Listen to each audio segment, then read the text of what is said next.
Graças a Deus. Amém. Amém, irmãos. Vamos abrir as nossas Bíblias em Mateus capítulo 24. Hoje o título da nossa mensagem é A Arca de Noé e a nossa. Nós vamos pensar um pouco, irmãos, a respeito de um alerta extremamente vívido que o Senhor Jesus nos deixou no seu sermão profético. Nós vamos passear por alguns trechos da Bíblia que falam acerca de tudo aquilo que Noé fez, e nós vamos tentar aplicar isso também à nossa vida. Amém? Mateus 24, a partir do versículo 37. A Arca de Noé e a nossa. Esse é o título. O Senhor Jesus, aqui no sermão profético, os irmãos já ouviram várias ministrações aqui a respeito de Mateus 24. O Senhor Jesus, ele está respondendo o questionamento dos seus apóstolos acerca de quando seria o fim de tudo. E o fim de tudo seria marcado com a volta de Jesus. E então Jesus escreve aqui nesse sermão 24, de Mateus 24, quais seriam os acontecimentos que antecederiam a sua volta e como isso deveria repercutir e influenciar a vida daqueles que esperavam a Ele. Então, nessa parte do meio para o final do sermão escatológico, Jesus faz uma referência a Noé. E é o que nós vamos falar agora a título de introdução nessa nossa mensagem de hoje. Diz assim a palavra de Deus, Mateus 24, 37. Pois assim como foi nos dias de Noé, também será a vinda do Filho do Homem. Porquanto assim como nos dias anteriores ao dilúvio, comiam, bebiam, casavam e davam-se em casamento, até o dia em que Noé entrou na arca, e não perceberam, senão quando veio o dilúvio e levou a todos. Assim será também a vida do Filho do Homem. Só até aí vamos orar um pouco mais. Senhor, nós queremos te agradecer mais uma vez, Senhor, nos reunir neste lugar, Senhor, para por intermédio, Senhor, do teu Santo Espírito, nos ensinando a tua santa palavra, nós possamos nos aproximar de ti, Senhor, com a devida reverência, com temor e, acima de tudo, Senhor, ciente do teu amor para conosco, Senhor. Que a tua graça, Senhor, se manifeste salvadora nessa manhã, nas nossas vidas. Em nome de Jesus, amém e graças a Deus. Então, irmãos, o Senhor Jesus está fazendo uma referência clara aos nossos tempos. Ele diz que o tempo do fim será muito parecido com os dias de Noé. E para que nós possamos entender um pouco melhor o que está acontecendo aqui, nós temos que ir para Gênesis capítulo 6. O que Jesus queria dizer quando ele falou que os nossos dias seriam como os dias de Noé? Gênesis capítulo 1 e 2, nós vemos a criação. Como Deus criou o mundo e todas as coisas que nele existem. Criou todo o universo, criou o homem. No capítulo 3 nós vemos a rebelião. O homem se rebela contra Deus e por conta disso ele é tirado da presença de Deus. É o que nós chamamos de queda. No capítulo 4, nós vemos já as consequências da queda. O primeiro assassinato. 2 irmãos que conviviam juntos, um matou o outro por inveja e maldade. No capítulo 5, nós vemos as linhagens crescendo. A linhagem de Caim, a linhagem de Sete, uma vez que Abel tinha sido morto. nós vemos o cumprimento da promessa que havia sido feito em Gênesis capítulo 3. Essa promessa não foi feita nem para Adão nem para Eva. Essa promessa foi feita para a serpente. Eu porei inimizade entre a tua descendência e o descendente da mulher. Tu lhe ferirás o calcanhar, porém ele pisará na sua cabeça. Essa promessa não foi feita para Adão e Eva, mas foi uma promessa feita para o próprio diabo. Por isso que em Apocalipse capítulo 12, nós vamos ouvir o apóstolo João dizendo que Satanás tem fúria e pressa, porque ele sabe que pouco tempo lhe resta. No capítulo 6, então, nós vemos o que vai gerar esse afastamento gradativo do homem em relação a Deus e tudo aquilo que Deus determinou como bom. Deus criou todas as coisas, lá em Gênesis 1 nós vamos ver, e tudo que Deus criou era bom, até que o pecado entra no mundo e corrompe todas as coisas que Deus havia criado. E olha a consequência disso, aqui no capítulo 6, a partir do versículo 1 de Gênesis. Como se foram multiplicando os homens na terra, isso é a tendência natural. Eu não sei se alguns de vocês se lembram, em 1970 o Brasil foi tricampeão mundial de futebol. E havia uma música muito famosa, eu ouvi essa música várias vezes na minha infância, que dizia a respeito do número de brasileiros que torciam pelo Brasil, acho que era 30 milhões. Quanto? Era 90? 90 milhões em ação, para frente Brasil, no meu coração, era alguma coisa assim, né? Hoje a nossa nação tem mais do que o dobro. E passaram-se apenas 40 e alguns anos. E nós temos mais do que o dobro desse número de habitantes aqui no nosso país. No mundo hoje, o mundo demorou milhares de anos para chegar à quantidade de bilhão. E demorou menos de 100 anos, se eu não me engano, para chegar à quantidade de hoje, que são 7 bilhões de habitantes. Os homens se multiplicam facilmente. Mesmo diante de toda essa realidade que tem acontecido, entre aspas, nos países de primeiro mundo, as pessoas não querem ter mais filhos, os ricos não querem ter mais filhos, mas os pobres, que são a maioria, continuam tendo muitos filhos. Se você for na África, se você for na Ásia, os países pobres, você vai ver que normal é uma família ter 10, 15, 20 filhos, o mundo está crescendo. Há números assustadores e alarmantes. Isso aconteceu nos dias de Noé também. Às vezes a gente pensa que no passado vivia todo mundo, sabe, fazendo fogo com pedrinha e algo desse sentido. Irmãos, as pessoas no passado eram muito sábias. Imagine a quantidade de conhecimento que uma pessoa pode guardar na sua mente vivendo 900 anos. Era a idade que as pessoas viviam.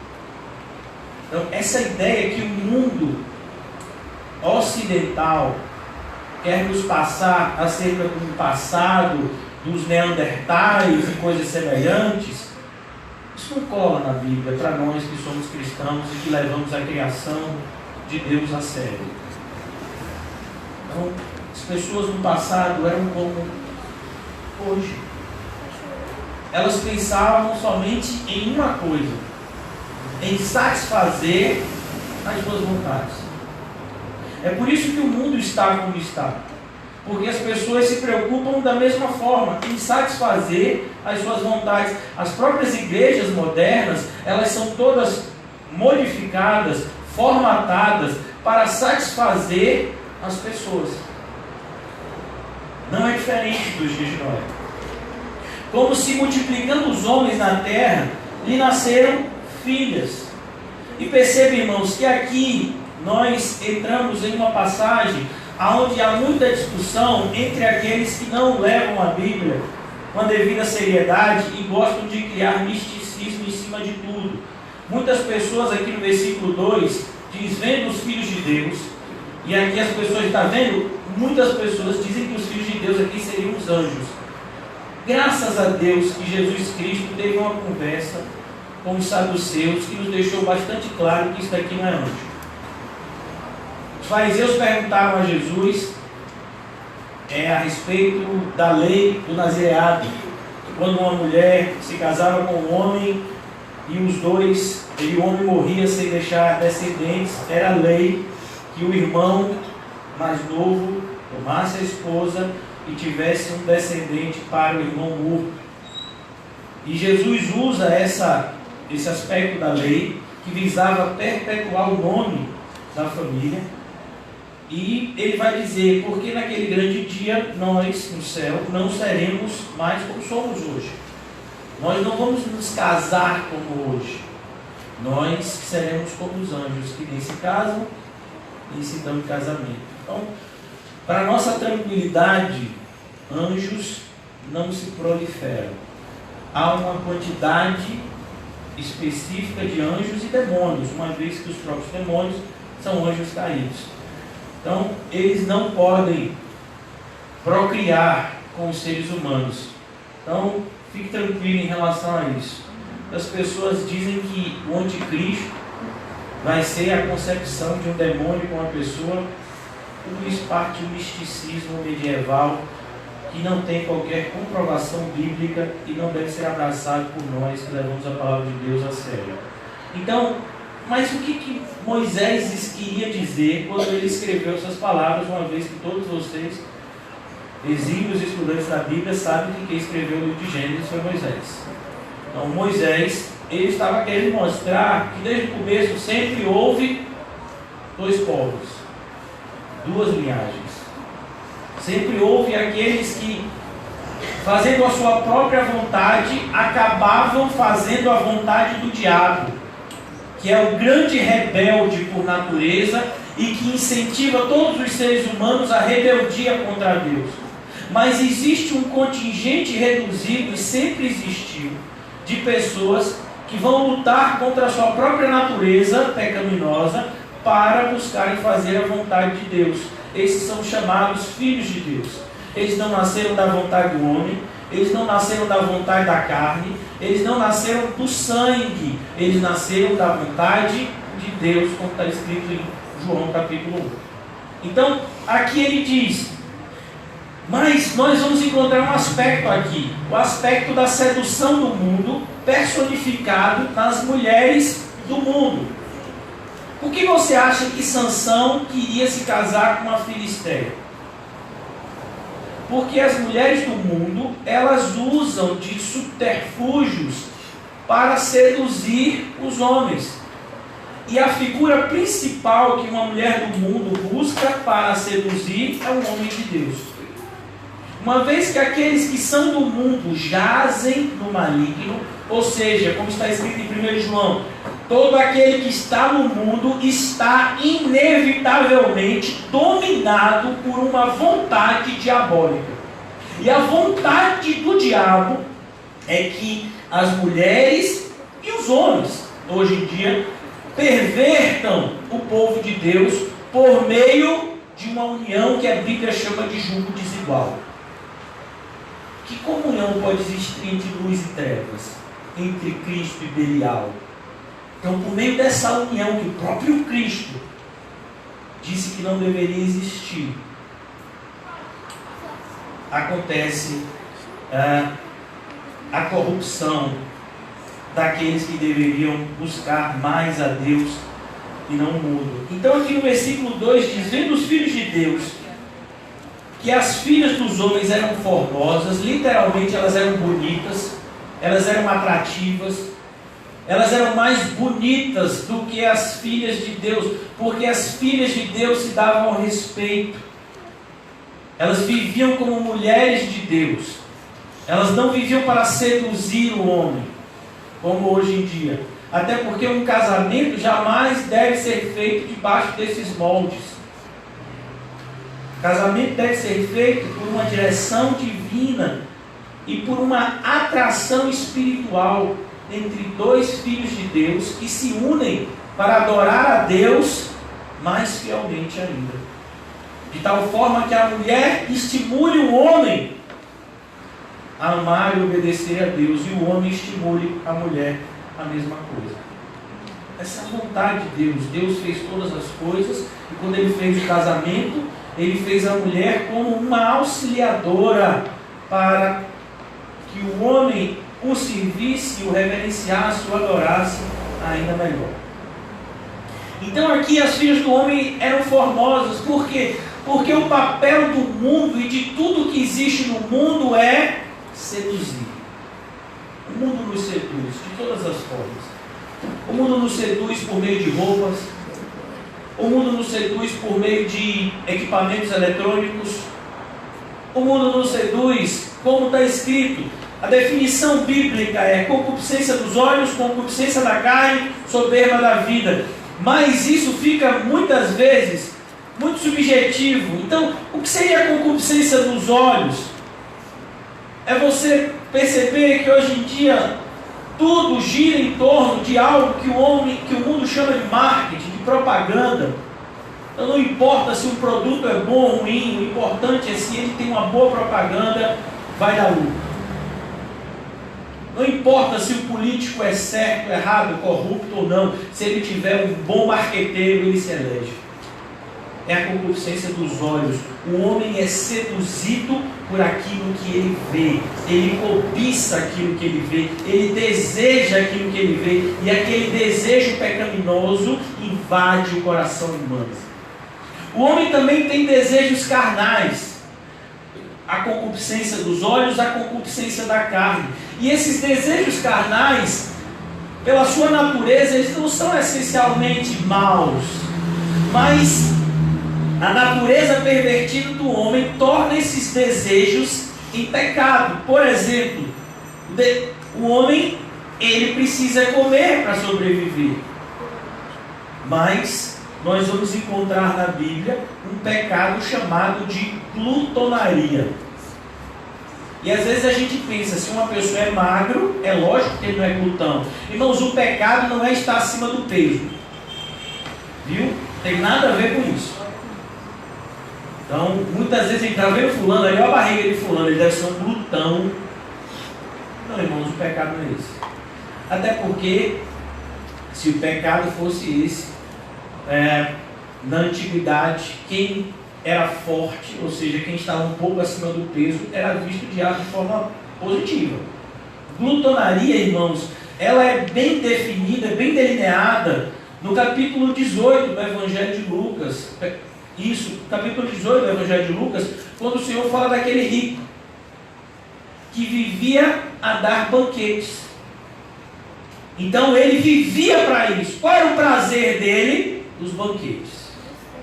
Você vai ver, por exemplo, que tem pessoas que comem muito pouco, mas elas vivem em função da comida. Eu não sei se vocês têm percebido, mas está na moda. Eu vejo que sempre as coisas que influenciam minhas filhas e eu procuro de todas as formas interagir com elas para evitar qualquer tipo de dano. Mas está na moda agora esse tipo de gastronomia, né? Então, tem gente que vive para isso, em busca do prato perfeito. Qual é o melhor pato ao molho de alcachofras do mundo?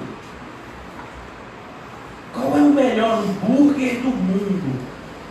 Qual a espessura que a carne deve ter? Quantos minutos ela deve passar na chapa? Qual é o molho que combina melhor? Tem pessoas que vivem em função disso. Tem pessoas que vivem literalmente. A fonte de prazer delas é o momento em que elas sentam numa mesa e comem. O dia deles só tem sentido aquele momento. Por quê? Porque ele quer satisfazer-se. Tem pessoas que pagam caro para isso. Por que você acha que tanta gente rouba e mata? Porque eles querem ter dinheiro para isso. Para comer em restaurantes caros. Para comprarem comidas caras. Para se satisfazer, isso é a concupiscência da carne. O homem precisa dormir, amém? Amém? Mas qual é a diferença entre dormir no chão e dormir num colchão de 50 mil reais? Ah, pastor, eu não sei, nunca dormi num colchão de 50 mil reais. Pois é, meu filho, você nem precisa, porque a diferença é nenhuma. Se você não tiver a paz de Deus, no colchão de 50 mil reais, você fica a noite toda olhando para o céu sem dormir. Se você tiver a paz de Deus, você deita no chão como um quinho, em 5 minutos você está dormindo. 5 minutos não, 5 segundos. Né? Quando demora. Então, o mundo quer que você ache que você precisa de determinadas coisas. Isso é a concupiscência da carne. O homem precisa se vestir. Amém? O homem tem que se vestir. O próprio Deus vestiu Adão e Eva. Mas isso significa que você tem que se vestir com roupas caras? Isso significa que o seu sapato tem que combinar com o seu brinco, que tem que combinar com o seu relógio, que tem que combinar com o seu anel, que tem que combinar com o seu óculos, que tem que combinar com a moda? Significa isso? Isso significa que o Fashion Week é que vai determinar como você se veste? Então isso é concupiscência. Satanás sabe. E aí você chega em determinadas casas aonde um guarda-roupa está lotado e a pessoa ainda... Isso não é mais só mulher que faz isso, não. Homem faz também. O guarda-roupa está lotado e a pessoa diz: eu não tenho nada para vestir. Isso daí é o que? É pano de chão? Porque é concupiscência. Não, mas essa roupa não está mais na moda. Ela não fica bem na minha cintura. É assim agora que a gente se veste? Então, isso é concupiscência da carne. A relação entre homem e mulher é santa. O leito sem mácula é santo. A Igreja Católica, durante a Idade Média, tentou proliferar essa ideia de que a relação íntima entre marido e mulher era um pecado original, nunca foi. A relação entre marido e mulher é santa, e é por isso que o diabo investe tanto nessa área. Quem é casado sabe disso.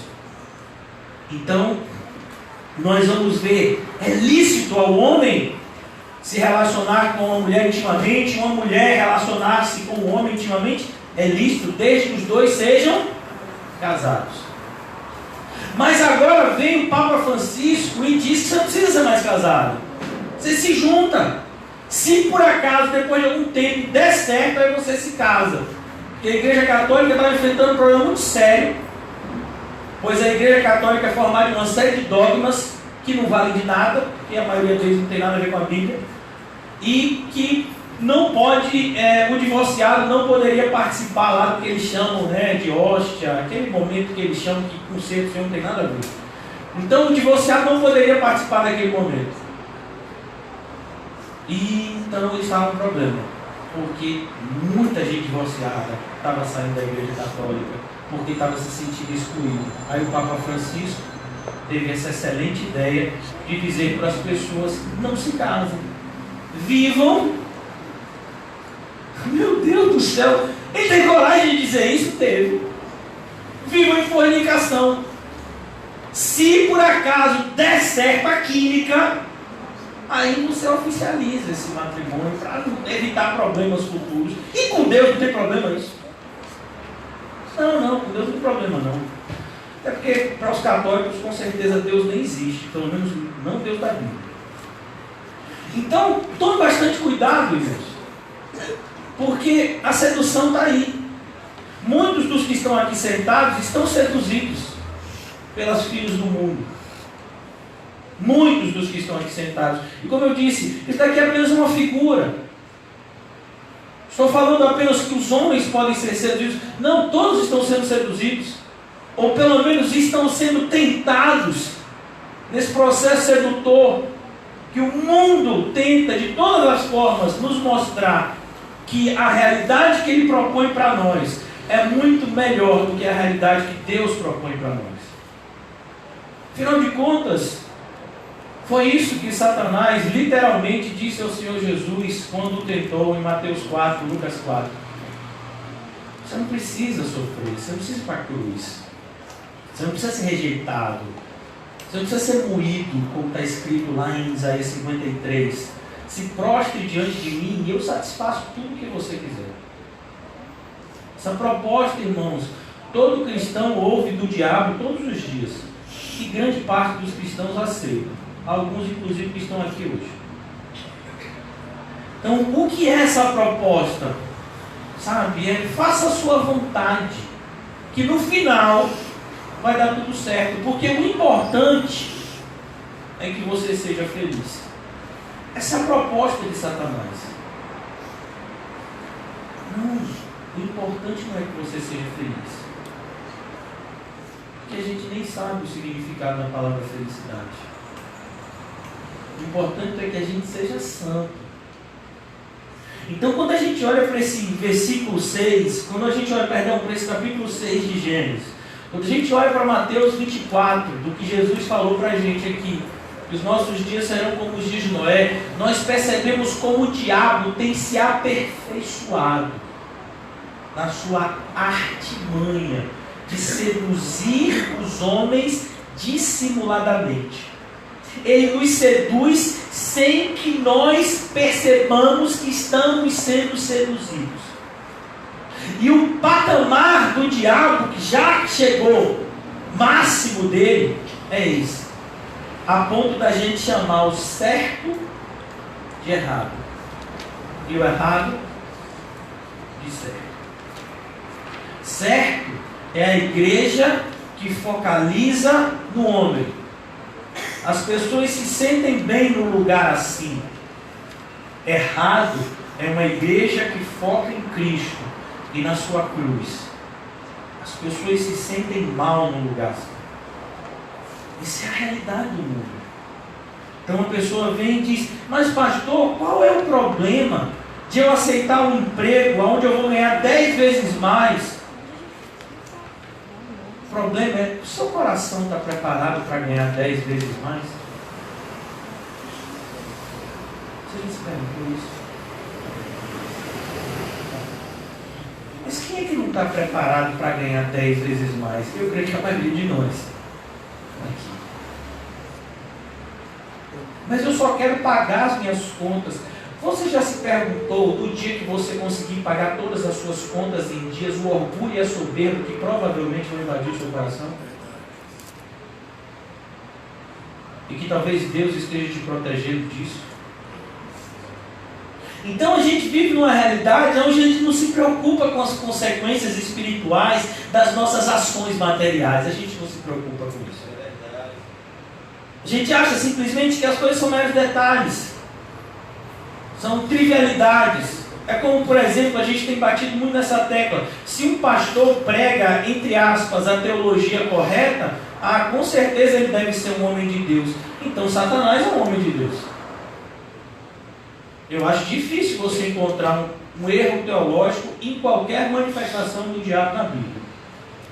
O diabo aparece na Bíblia de várias formas e nenhuma dessas formas ele apresenta, pelo menos na maioria delas, ele apresenta erros teológicos. Mas ele ainda continua sendo diabo. O Senhor Jesus não disse que a gente deveria apenas decorar os seus ensinos. O Senhor Jesus disse que nós deveríamos seguir após ele.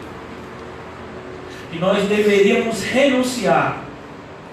Tomar uma cruz, a nossa cruz, não a cruz do outro, a nossa cruz, e segui-lo.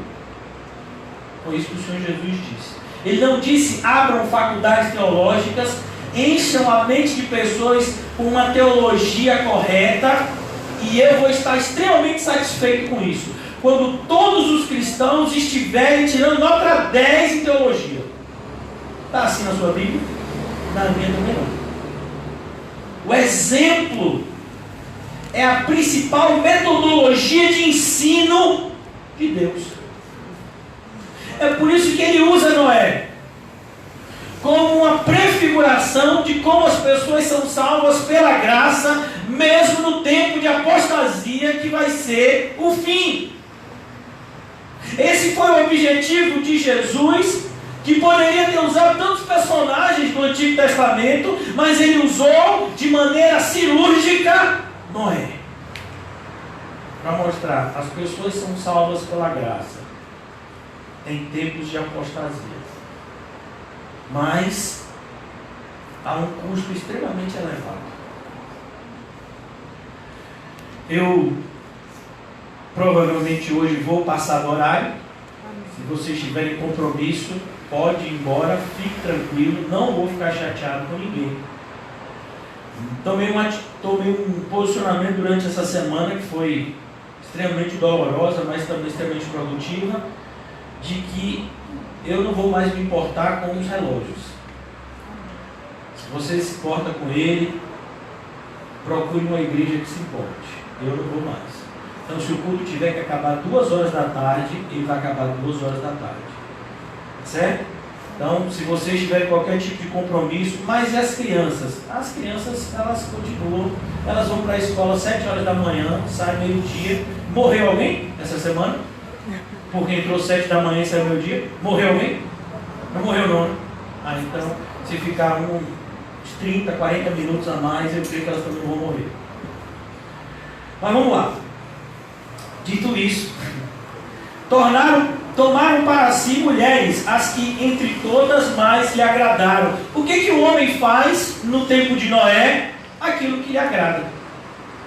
Por exemplo, você vai procurar um emprego, amém? Quem está procurando um emprego? Eu provavelmente. Para a maioria dos meus familiares, diga-se minha esposa, minhas filhas, meus pais, eu sou desempregado. Eu faço parte da grande massa de desempregados do nosso país. Então, quando aparece lá, o Brasil tem 20% de pessoas desempregadas, com certeza meu nome deve estar por lá, né? Nessa contabilidade. Então, você vai procurar um emprego, amém? Mas você vai procurar um emprego que te agrade ou que agrade a Deus? Não, pastor, nenhum nem outro. Vou procurar um emprego que pague bem. Então, você está procurando um emprego que te agrade. É assim que as crianças são formadas hoje. As crianças não são mais formadas por conta de uma vocação natural. Não se esqueça que nenhum talento vem de você, foi Deus que deu. Então, por exemplo, quando uma pessoa sabe desenhar bem, quando ela nasce com aquela aptidão para desenhar, que não é o meu caso, foi Deus que fez assim. Quando uma pessoa nasce com aptidão para costurar, que também não é o meu caso, Deus fez essa pessoa assim. Existem os talentos naturais, quando você nasce, você já nasce com eles.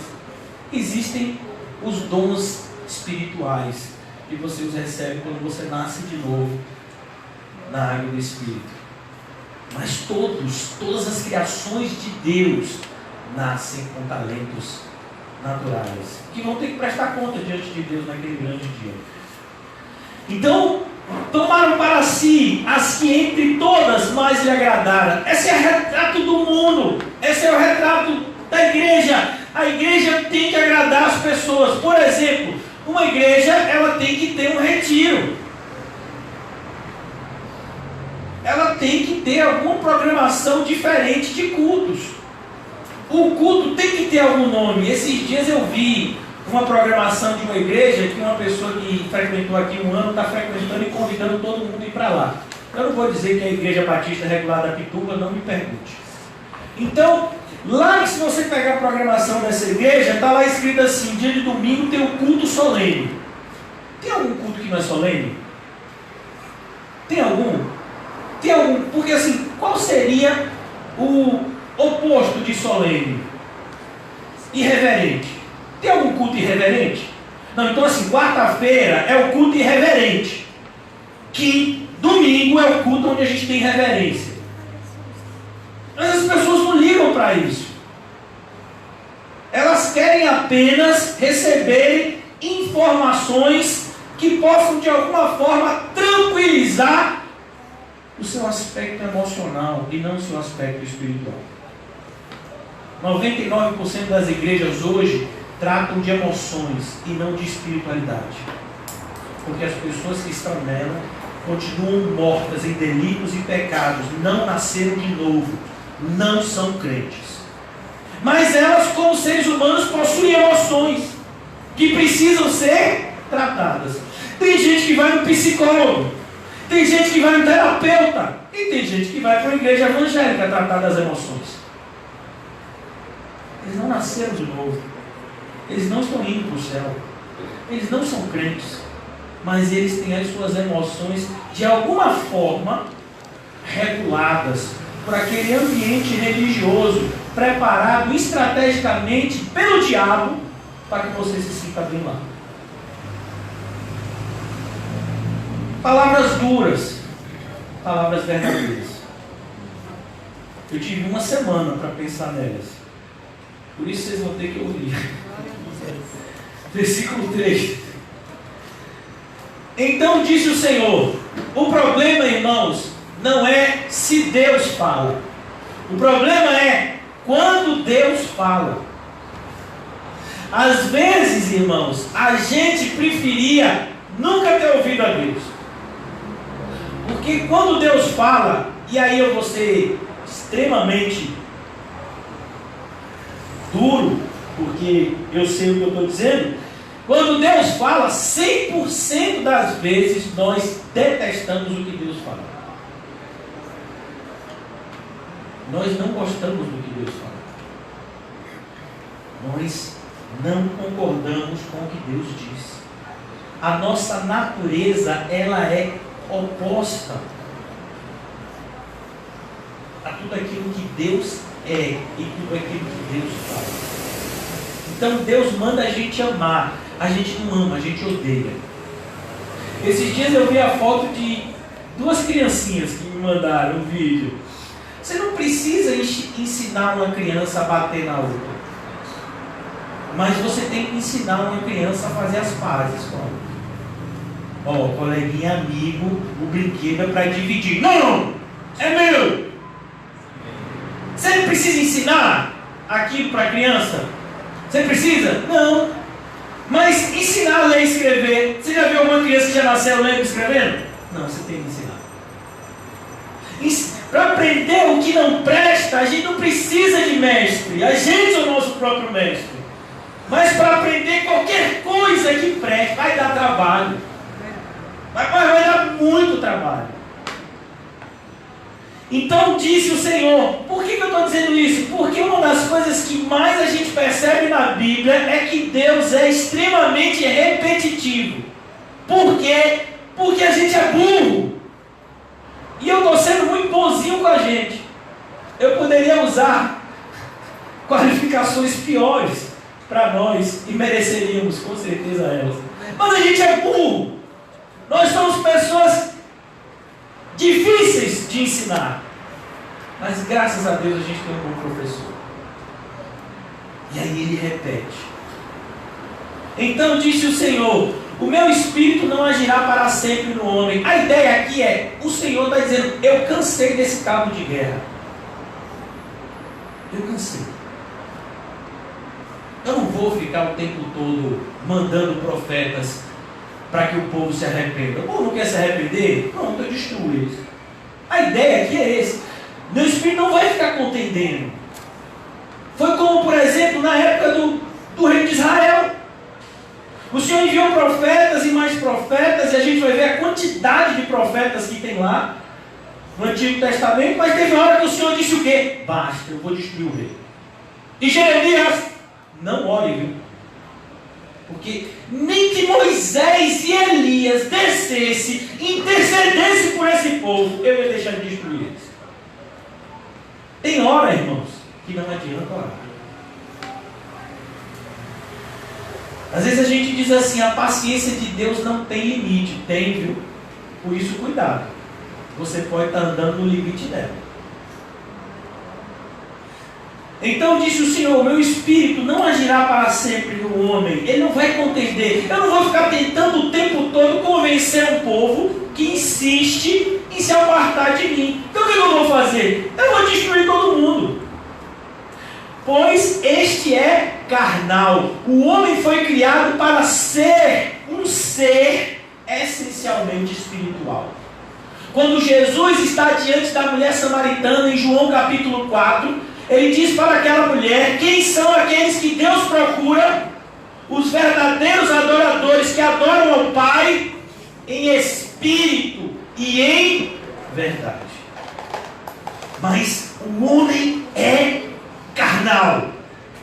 Ele quer satisfazer a sua carne a qualquer custo. É por isso, irmãos, eu nem me lembro a última vez. Filhas, me ajudem. Quando foi a última vez que a gente fez supermercado junto? A gente nem lembra, né? Semana passada, mas antes da semana passada, nem lembro mais, né? Acho que ele nunca fez supermercado junto, não. Foi semana passada. É um lugar que eu evito, supermercado, shopping center, banco, um lugar onde gira dinheiro, eu vou fazer o que lá? Como é que crente passa longe? Mas eu fui no supermercado. E aí você percebe uma coisa no supermercado. Irmão, qual é o objetivo de que na fila do carro, quando você está entrando no caixa, parece aquele negócio de mata-boi, né? Está entrando no caixa, que a pessoa vai tirar o seu dinheiro, você não quer que você fuja. E aí você está entrando, tem um monte de chocolate. Por que ele bota o chocolate naquele lugar? E aí, pegaram, né, um grupo que eu levei para o supermercado, pegaram cada um seu kit, com chocolate pagado. Você vai querer não, pai? Eu falei, não quero não. Por que aquele chocolate tinha que estar lá? Porque o diabo e o dono daquele supermercado sabe como é o ser humano. Não aguenta o quê? Bater olho. Mas não tem a área de doce, tem a área de doce, mas tem a área que é o último dinheiro que eu vou tirar de você. Sabe? Por que você acha que aquele chocolate está ali? Pessoas estudaram para colocar aquele chocolate ali. Por que você acha que a sua semana foi tão difícil para você? Porque Satanás passou a vida inteira dele estudando como seduzir você e eu. E quando ele não seduz, quando a gente chega num patamar que a gente... E esse patamar é muito difícil de ser atingido, né? Eu nem sei se tem alguém aqui que já atingiu. Quando você atinge esse patamar da sedução, não te influenciar tanto, aí Satanás, com ordem do próprio Deus, envia as provações. Então, cuidado. Versículo 3: o meu espírito não agirá para sempre no homem, pois este é carnal, e os seus dias não passarão de 120. O homem vivia cerca de 900 anos aqui, era normal. E o Senhor diz, não, a geração do homem vai ser no máximo de 120 anos. Ora, naquele tempo havia gigantes na terra. E aí tem muita gente que acha que são gigantes literais. Não, não são gigantes. Gigante, irmão, está falando de pessoas de sucesso. Então, por exemplo, quando você diz assim, a Microsoft é uma gigante da área da informática. É porque ele veio de computadores para gigante? Você comprar um computador que tem um programa da Microsoft, você tem que ter acima de 5 metros de altura? Não. Então, quando você diz assim, que José é um gigante da fé, né? Não. Gigante é no sentido de pessoas que estão acima das outras, acima da média. Você quer viver acima da média? É só você pegar essa seguinte receita. Detalhe, você vai para o inferno, mas você vai viver acima da média. Você pega um pouco das revelações de Deus, junta com a sedução do mundo, bate no liquidificador, forma um bolo e come. E aí você vai ser uma pessoa de sucesso. Por que você acha que Silas Malafaia é uma pessoa de sucesso? Por que você acha que Edir Macedo é uma pessoa de sucesso? Por que você acha que o presidente atual da República é uma pessoa de sucesso? Por que você acha que Neymar é uma pessoa de sucesso? É só você pegar um pouco de espiritualidade, misturar com carnalidade, e aí você produz sucesso. Tem um filme, logo quando eu me converti, esse filme foi lançado, e eu assisti esse filme dezenas de vezes, eu achava que esse filme era o filme mais crente que eu tinha visto. Até eu percebi que esse filme de crente não tinha nada. O livro de Eli, não sei se vocês já viram, né? É um filme que conta a história. Pastor, o senhor vai... Nunca vi esse filme, vou ver. Meu filho, você pode até ver, mas eu vou contar o filme. Quem não quiser ouvir, está por ouvido, faz uma oração. A história é de um sujeito que tem a última Bíblia do mundo e que ele está indo em direção a um lugar onde ele ouviu uma voz de dizendo que ele tinha que ir para esse lugar e entregar essa Bíblia. E ele encontra vários inimigos no caminho, e um desses inimigos, numa cidade, uma das últimas cidades do mundo pós-apocalipse, como se depois do apocalipse existisse alguma coisa, né? Já começa herético por aí. Então, ele vai lá e o homem diz assim: eu quero esse livro, o vilão, né? Por quê? Porque com esse livro eu consigo dominar as pessoas. Por que você acha que a Igreja Católica se tornou o que é hoje? Ela conseguiu dominar as pessoas durante 1000 anos na chamada Idade das Trevas, usando versículos bíblicos fora de contextos e passagens que elas diziam que eram bíblicas e que não eram, para pessoas que nunca tiveram acesso à Bíblia para verem com seus próprios olhos e foram enganadas. E elas conseguiram dominar o mundo durante 1000 anos. Para você ter ideia, irmãos, quem colocava os reis e tirava os reis era a Igreja Católica. Só você estudar um pouquinho de história. E se você acha que esse poder foi diminuído, é porque você não entende muito de geopolítica. Então, tome bastante cuidado. Você pode até ser um gigante, mas o inferno está cheio deles. Nós estamos cheios de gigantes hoje em dia nas igrejas evangélicas. Os mega pastores. O irmão José me apresentou não, assim, né? Porque o irmão José é uma pessoa muito mais cibernética do que eu. Eu vivo numa caverna, literalmente. E o irmão José me apresentou um tal de David Leonardi. Acertei o nome dele ou está errado? David Leonardi. Então, e ele me disse que é o maior acesso do mundo de Facebook, não é? É o terceiro pastor mais seguido do mundo, imagine. São gigantes. Agora, se você ouvir 5 minutos, não é de uma pregação, que esse tipo de pessoa não prega, ele faz palestra. Se você ouvir 5 minutos da fala de um homem desse, dá para você sentir o enxofre, ver o chifre e ainda ver a porta vermelha do inferno sendo aberta por trás dele. Pastor, você ouviu tudo isso em 5 minutos? Na verdade, eu vi nos primeiros 30 segundos. Os 5 minutos foi só para confirmar. A Bíblia diz que ele se parece com um cordeiro, mas fala como um dragão. Olha, irmãos, eu espero que algum dia o ouvido de vocês esteja adestrado a tal ponto de você perceber uma heresia em 30 segundos. O cristão tem que ser assim, rápido em discernir o mal. Então, essas pessoas são gigantes. Olha que coisa assustadora, irmãos. Por que eu estou falando isso? Porque eu quero que você entenda que os nossos dias são como os dias de Noé. O presidente atual do Brasil, e eu não tenho nada contra ele, o meu desejo é que José evangelize ele se converta e seja salvo. Mas a probabilidade disso acontecer é muito pequena, porque os poderosos nunca na história do mundo se renderam a Cristo porque são poderosos. Mas milagres acontecem. Vamos imaginar. A probabilidade é dele mandar matar José e ainda enterrar o corpo de José num lugar desconhecido, como o ídolo dele, Ustra, fez com muitas pessoas na sua época. Então, quando esse presidente foi esfaqueado, quem foi orar por ele? Alguém sabe?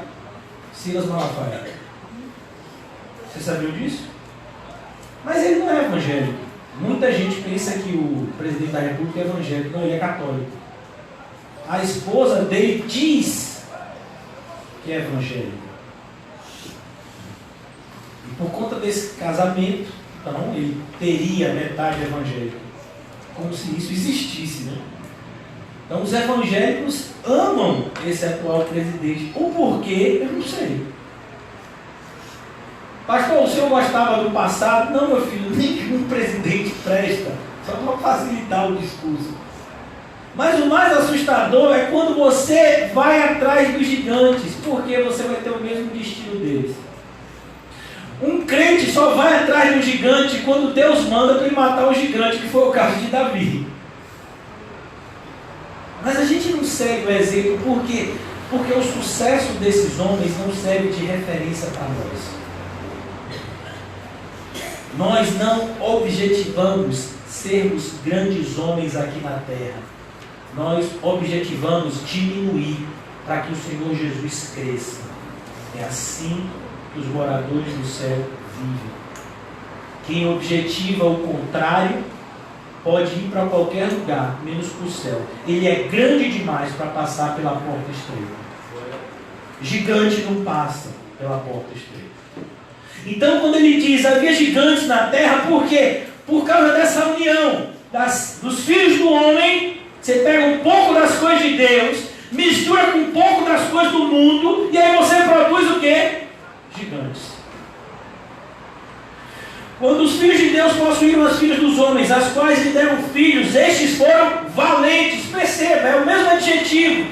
Quem eram esses gigantes? Eram esses valentes, varões de renome na antiguidade. Isso não significa que essas pessoas eram boas. Não, elas eram famosas. Elas conquistaram coisas. Elas marcaram a sua geração. O que dizer de um homem chamado Steve Jobs? Se hoje em dia nós temos cada 10 pessoas, talvez 8 ou 7 tenham um smartphone. Quem foi que pensou num negócio desse daqui? Esse homem chamado Steve Jobs. Ele imaginou um computador dentro de um celular.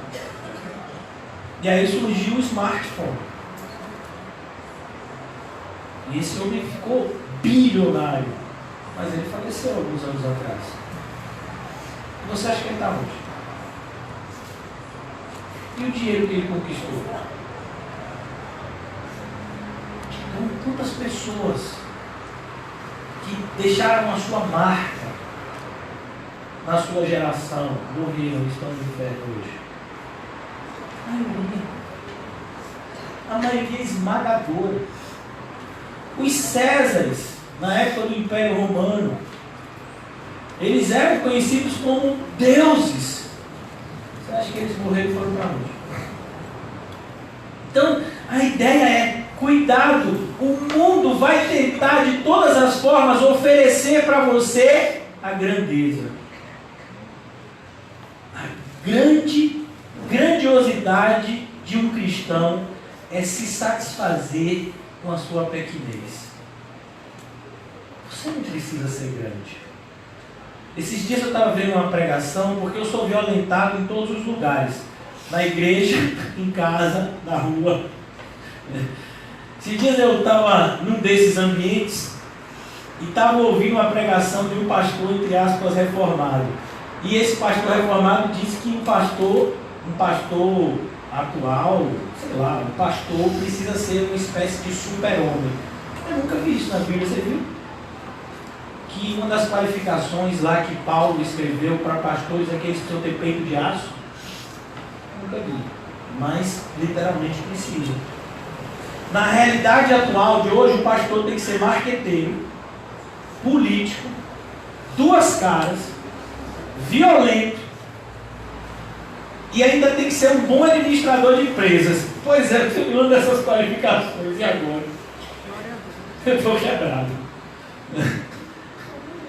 É por isso que eu estou pensando seriamente em mudar de vocação.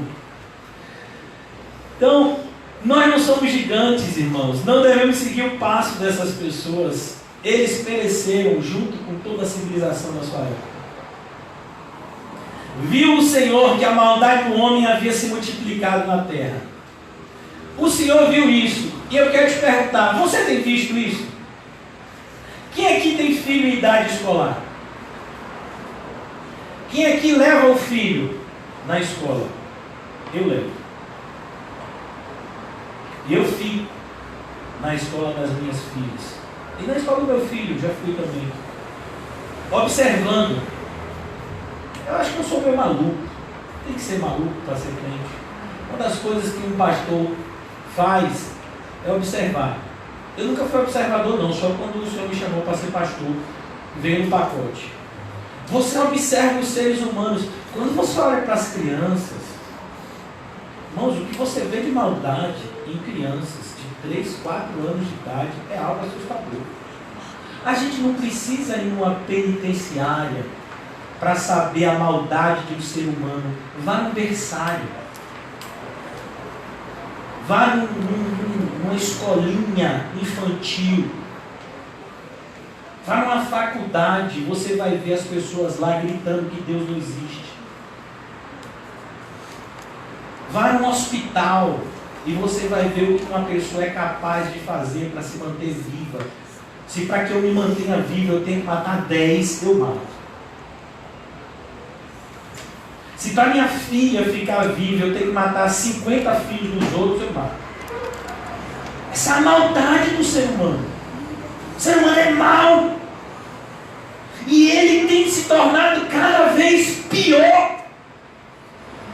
Irmãos, há 30 anos atrás, 25 anos atrás, vamos imaginar, eu tenho 40 hoje, quando eu tinha 15 para 18 anos, eu tive um final de adolescência bem complicado. Se vocês tiverem qualquer dúvida em relação ao meu passado, não precisa investigar na internet não. Ali é minha irmã e meus pais, vocês podem ligar para eles. Então, eu tive uma adolescência extremamente complicada. Na minha época de adolescência, quando as pessoas brigavam, elas brigavam na mão. Hoje em dia, meu filho, qualquer pessoa tem uma arma.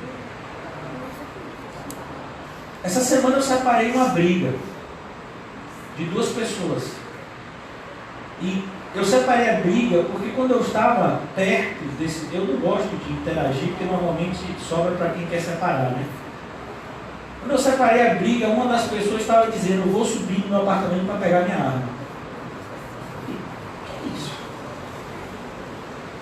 As pessoas que se conhecem tiveram uma discussão boba e disse: eu vou pegar minha arma. Não sei se vocês viram, foi João Pessoa, alguns meses atrás, um taxista estava estacionando o seu carro, um rapaz estava chegando com um Uber, parece que o taxista demorou de dar ré, alguma coisa, ele desceu, deu 5 tiros no peito do taxista e foi para sua casa, que era na rua, como se nada tivesse acontecido. Esse é o mundo que a gente vive hoje. E vocês querem pintar o mundo de cor de rosa? Quer acreditar que o mundo vai melhorar? Não, irmão, o mundo não vai melhorar. O mundo vai piorar.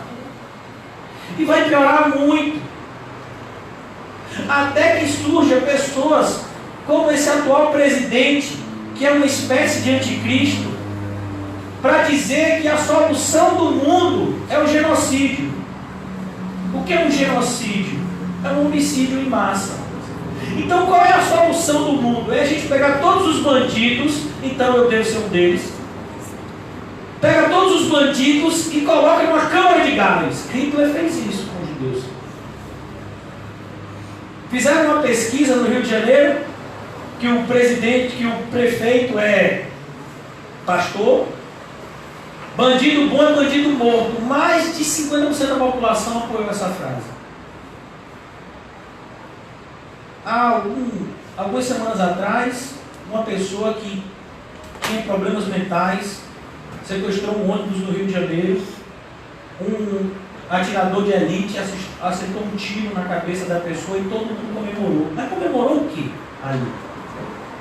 Matar uma pessoa se comemora agora? Virou motivo de celebração, assassinato. Não, mas matou um bandido e salvou um monte de pai e mãe de família. Irmão, é todo mundo vilão. Você não é melhor do que Hitler. Você e eu não somos melhores do que o pior dos piores. A grande questão é que a soberania de Deus não permite que eu e você façamos 1/1000 da malignidade que tem aqui dentro. Mas não, a gente gosta, não. Fulano é uma pessoa ruim, não, eu sou uma pessoa boa. Fulano tem que morrer, não, eu sou uma pessoa boa. Meus filhos merecem isso, mas fulano não. Olha o que o mundo virou, irmãos. Quem você acha que está sentado, batendo palma e sorrindo? O diabo.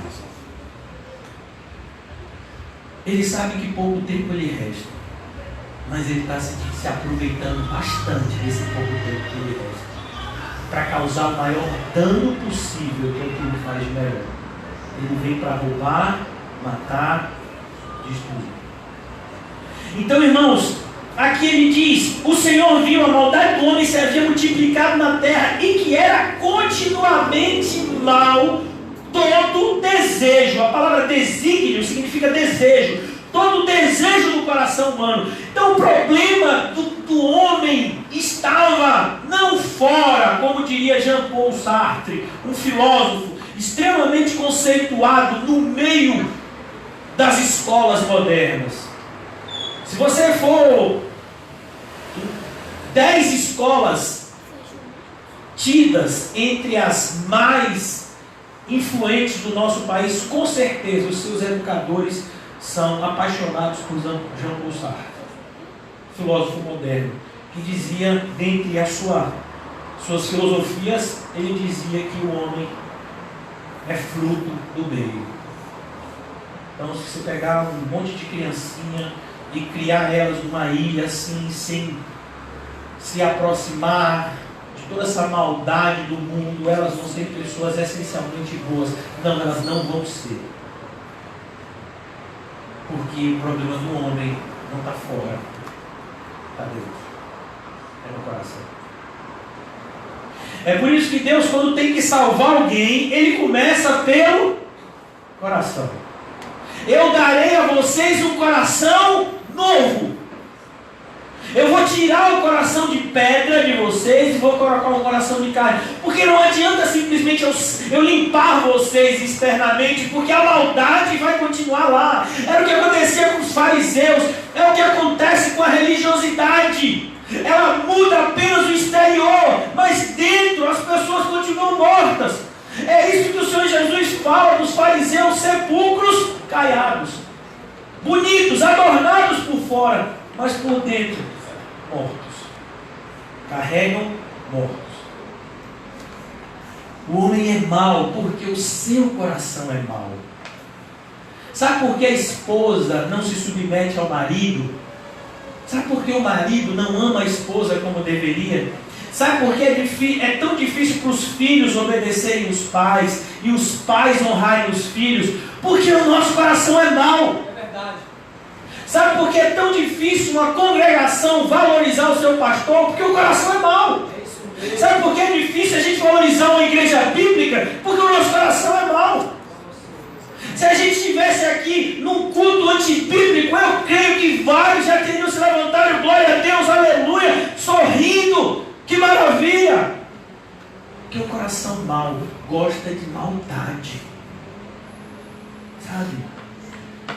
Por isso ele diz, continuamente, é algo que não para. A maldade humana, ela não tem intervalo. Não é igual um jogo de futebol, 45 minutos, depois 15 de descanso e mais 45 minutos. Não, a maldade humana é contínua. Continua. Você acorda de manhã e a maldade, você está meio-dia e a maldade, você está de noite e a maldade, você acorda de madrugada, vai beber água na geladeira e a maldade. É mal. E aí quando você vai procurar a maldade nos outros, você vê que a maldade está em você. E a melhor forma da gente disfarçar a maldade da gente, qual é? É apontar para o outro. Eu vou dar um exemplo aqui bem chulo. Eu fiquei extremamente satisfeito. Ontem eu vi. Spurgeon é uma pessoa extremamente culta, mas diziam que as pregações dele eram vulgares.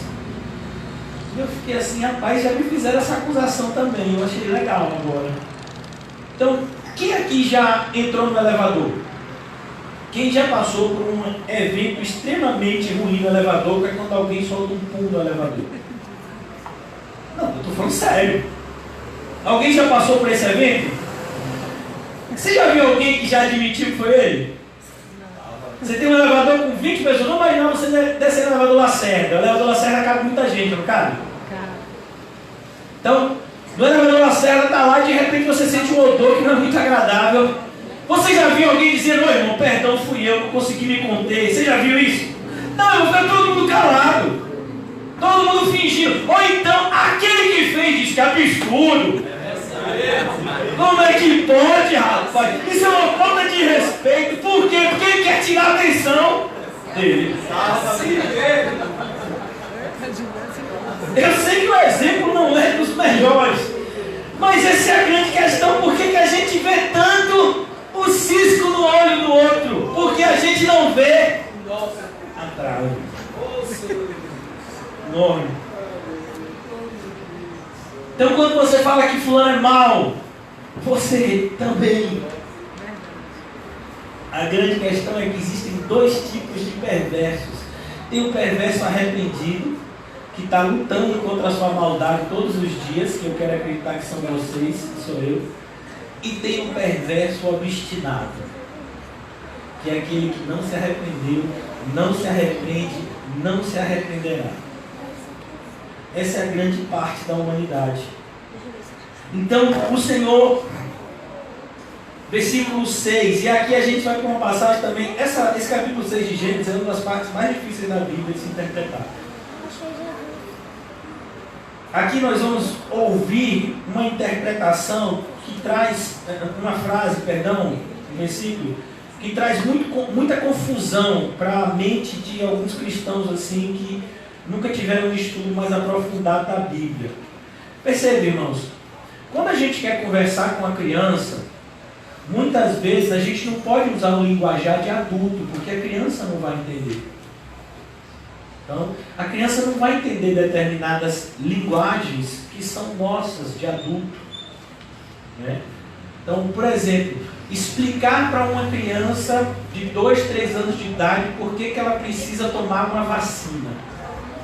Olha, é porque existe uma enfermidade que está se alastrando, existe um surto que está se alastrando no nosso país. Essa enfermidade invade o seu sistema biológico, muda, faz com que você passe por essas e esses sintomas, e aí você pode ter isso. Você vai explicar isso para sua filha? De 2 anos de idade? Não, você vai dizer, ó, você vai ter que tomar uma furadinha, uma mordidinha de formiga. Porque senão você vai ficar dodói. Você vai ficar dodói, mas vem uma mordidinha de uma formiga boa, que tem um remedinho bom, e aí você vai ficar boa. É assim que você explica para uma criança. Mas ainda assim ela não gosta da formiguinha. A formiguinha é a vilã da história. Né? Então, aqui, irmãos, Moisés está escrevendo a Bíblia para seres humanos burros como a gente.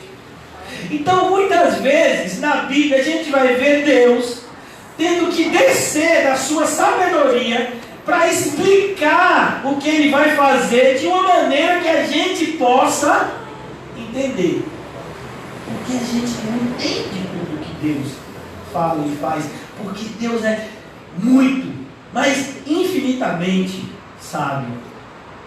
E nós somos o oposto, todos. Então aqui Moisés, quando vai explicar o que Deus vai fazer, ele diz assim no versículo 6: então se arrependeu o Senhor de ter feito o homem na terra. Está vendo? Deus se arrepende. Não, irmão, só se arrepende quem fez algo de errado. Deus nunca fez nada de errado. Mas a ideia de se arrepender é a ideia de que eu não estou satisfeito com o que vocês estão fazendo. Eu estou vendo o que vocês estão fazendo e eu vou agir em relação ao que vocês estão fazendo. Porque eu não estou aprovando o comportamento de vocês. Essa é a ideia do arrependimento de Deus. Não é igual ao nosso arrependimento. A gente se arrepende porque a gente erra. Mas Deus não erra, Deus é perfeito. Então o arrependimento de Deus fala no sentido de eu não estou satisfeito. Eu não criei vocês para isso.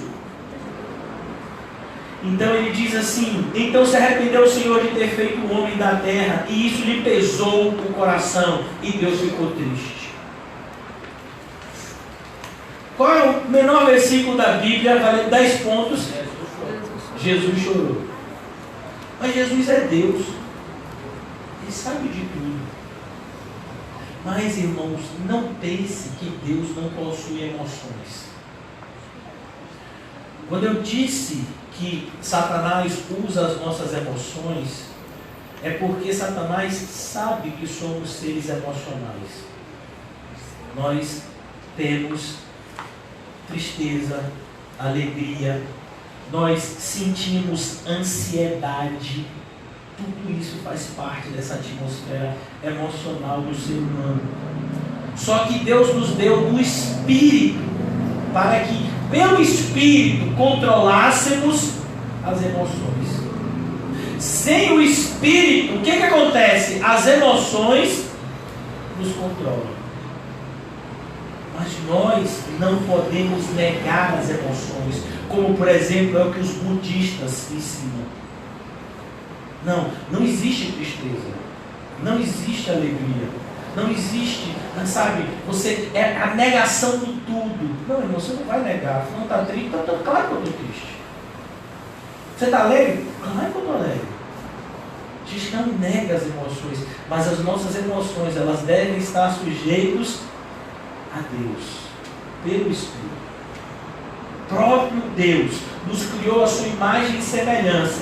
E uma dos atributos de Deus que permaneceram no homem mesmo após a queda, é esse atributo de nós sermos pessoas que têm emoções. Nós não somos uma pedra de gelo. Nós não somos uma parede, uma rocha. Nós somos seres humanos. Quando acontecem determinadas coisas, a gente se entristece, a gente se alegra. Como eu disse a vocês, a gente se angustia. Às vezes a gente tem pressa. Às vezes a gente não quer que o tempo passe. Nós temos emoções que não devem nos dominar, mas que devem ser dominadas para o real proveito da nossa existência, que é glorificar a Deus, inclusive por meio das emoções. Quando o apóstolo Paulo escreve aos Filipenses, ele diz: alegrem-se sempre, alegria, amor, paz, tudo isso como prova de que nós somos de Deus.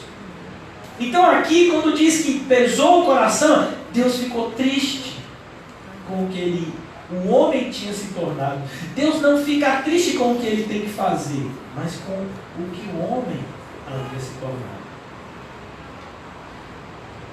Aí eu quero perguntar uma pergunta bem direta. Eu não vou terminar o sermão hoje. Eu achei que eu ia terminar, mas acabou indo para outra direção. Graças a Deus, o Senhor sabe das coisas melhor que eu. Eu queria fazer uma pergunta bem direta para você e para mim. Nosso último encontro tem exatamente 7 dias. Nós temos 7 dias. O que foi que a gente fez nesses 7 dias? Será que as nossas ações alegraram a Deus ou pesaram o seu coração?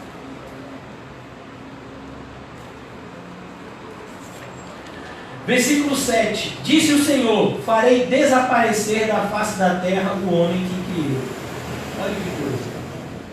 É a mesma coisa que você e eu vamos ler em 2 Pedro.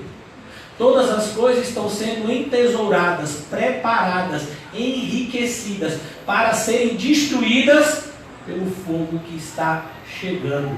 Como bem entendeu John Bunyan e retratou isso no seu livro Peregrino. O fogo está chegando, vai destruir o mundo inteiro. E ele diz aqui: e disse o Senhor: farei desaparecer na face da terra o homem que criei, o homem, o animal, o réptil, as aves dos céus, porque me arrependo de os haver feito. Agora, essa é a parte bonita aqui. Porém Noé achou graça diante do Senhor. Existem 7.000 joelhos que não se dobraram a Baal. Existe uma arca onde eu e você podemos estar seguros. E eu quero terminar o sermão de hoje num versículo que está lá em Hebreus 11. Semana que vem, se Deus permitir, eu vou continuar. E quero trazer a conclusão desse sermão. Mas aqui em Hebreus 11, eu queria pelo menos fechar nosso encontro de hoje com essa afirmação. Em Hebreus 11 se fala um pouco de Noé. E olha o que diz aqui. Hebreus 11, 7. Pela fé, Noé, divinamente instruído. E aí eu quero perguntar a vocês: quantos sermões vocês ouviram esse ano? Será que não foi instrução suficiente para a gente construir várias arcas? Divinamente instruído. Como Deus tem te ajudado a mudar e moldar a sua vida para que você esteja em segurança. Então ele diz, pela fé, Noé, divinamente instruído. E se você não acredita que o pastor que vos fala da parte de Deus, eu aconselho que você procure uma igreja que você tenha essa segurança. Porque Deus fala por meio dos seus servos. É assim que nós somos divinamente instruídos. Prega a palavra. Quer seja oportuno, quer não. Repreende, exorta com toda a longanimidade e doutrina, porque chegará um momento em que as pessoas não suportarão essa doutrina. É assim que Deus instrui o seu povo, pela pregação do verdadeiro evangelho. Pela fé, Noé é divinamente instruído acerca de acontecimentos que ainda não se viam. A gente ainda não está vendo o fogo do inferno. A gente ainda não está vendo a maravilha do céu. Mas a gente sabe que esses dois lugares existem. E que alguns de nós irão para um e outros irão para outro. Agora que coisa linda, o coração desse versículo, e sendo temente a Deus. O que falta na grande parte dos cristãos hoje? Temor a Deus. Eles temem mais ao homem. Eles temem mais ao carteiro. Pastor, por que o carteiro? Porque é o carteiro que chega com as contas de dívida. Então tem gente que quando vê o carteiro chegando em casa, chega a se arrepiar todo, começa a ter crise. Porque ainda mais quando sabe que é o dia de chegar as contas. Eita. Quando vê batendo na cara, não é ninguém aqui. Tem gente que teme mais, sabe, o plano econômico do país, o traficante da região, do que Deus. Não, Noé temia a Deus. E o mundo que Noé vivia era perigoso. As pessoas eram continuamente mal. Você acha que Salvador é perigoso de se morar? Não, perigoso de se morar era onde Noé morava. Ali é perigoso. A gente está na Disneylândia aqui, comparado à terra de Noé. E sendo temente a Deus, aparelhou uma arca. A ideia é, ele construiu uma arca. Mas por que ele construiu essa arca? Para a salvação de sua família.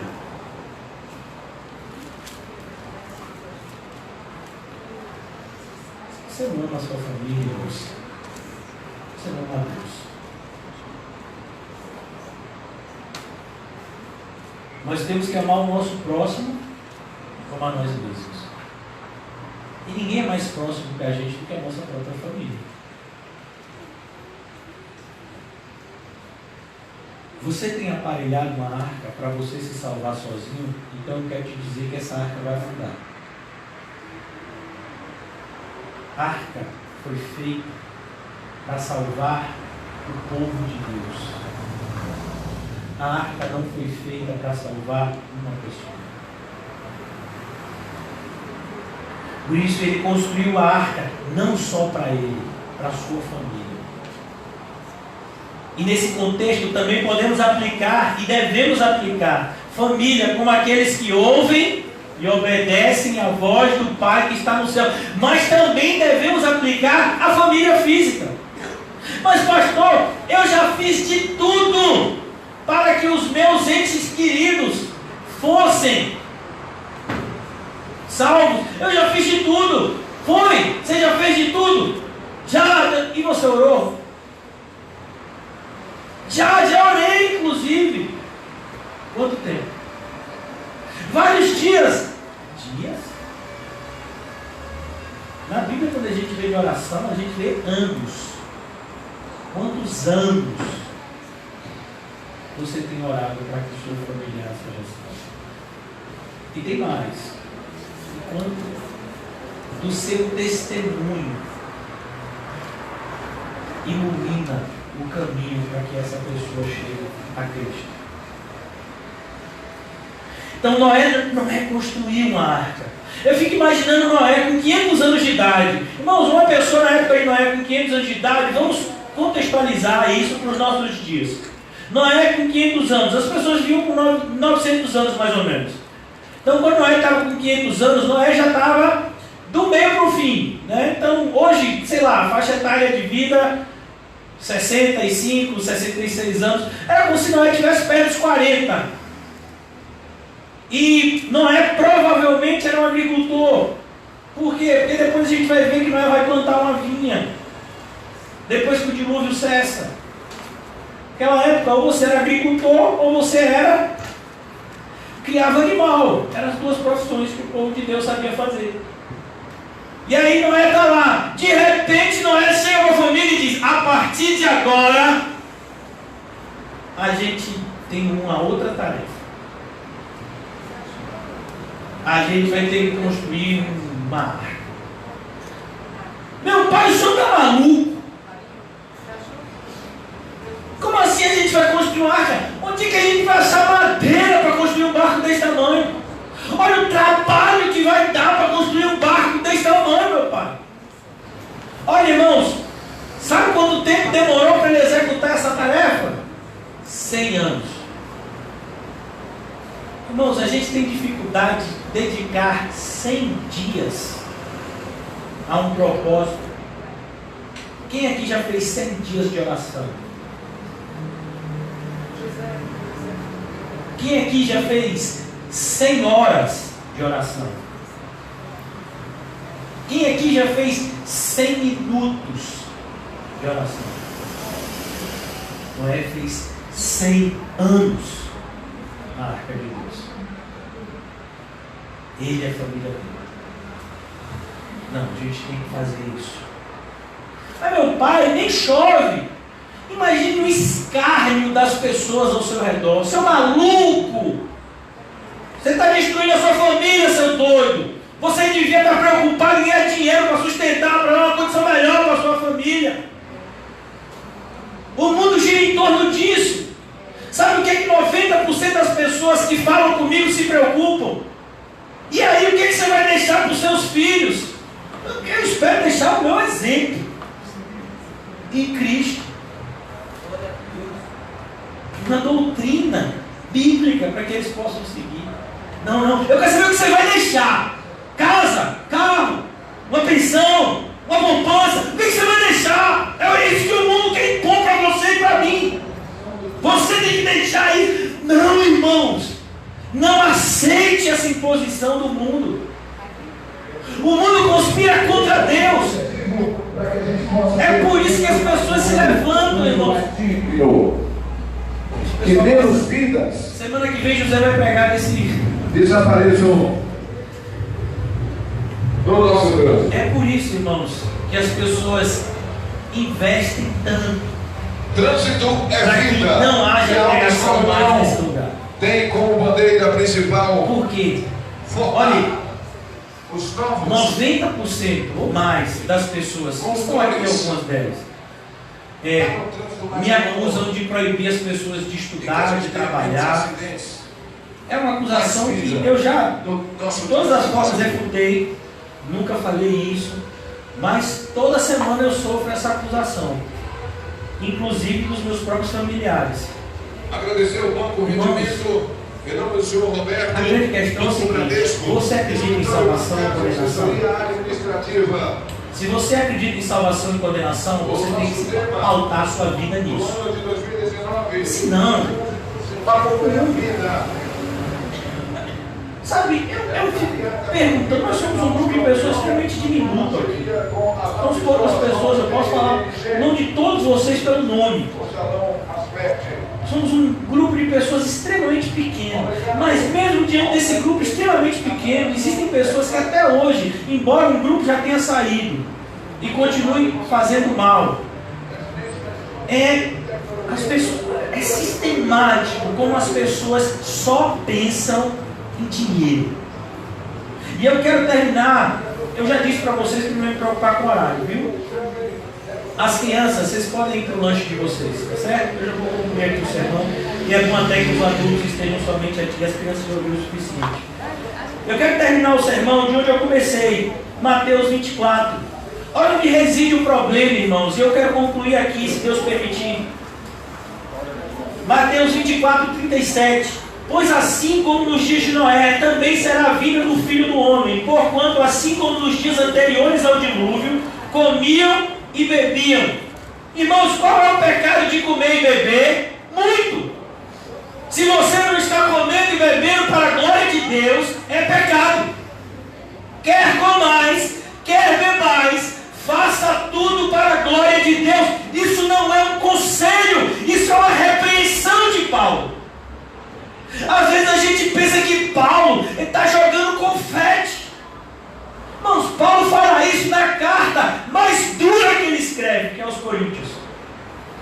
Ele estava dizendo, você pode fazer coisas que são lícitas, coisas que são vistas por todo mundo como coisas normais, e você pode estar ofendendo a Deus. Hoje em dia, irmãos, uma das coisas assim mais sobrenatural que pode acontecer em uma igreja é alguém voluntariamente trazer uma soma de dinheiro significativa para a igreja. Isso nunca aconteceu nos nossos dias, né? Graças a Deus que o irmão João não está muito bem no coração. Eu fico imaginando o irmão João pegando aqui o gasofilaço e uma grande quantidade de dinheiro e vai passar mal, né? Nunca aconteceu. Mas você imagina, Ananias e Safira venderam um campo. Vamos imaginar, quem aqui possui uma fazenda? Vamos imaginar uma fazenda, sei lá, 100 mil reais. A gente sabe que é muito mais do que isso. E eles guardaram um preço, guardaram um valor para eles. Vamos imaginar que eles guardaram metade. Eles trouxeram 50 mil reais. Eles trouxeram 50 mil reais. Rapaz, Ananias e Safira são muito crentes. Eles trouxeram 50 mil reais para a igreja. Olha, essa pessoa que está passando aí é seu Edson. Viu, para os irmãos. Viu, seu Edson? Quando o senhor for passar, passa por trás assim. Agora os irmãos já conheceram o Senhor, não precisa mais conhecer de novo, tá certo? Então, vamos imaginar 50 mil reais.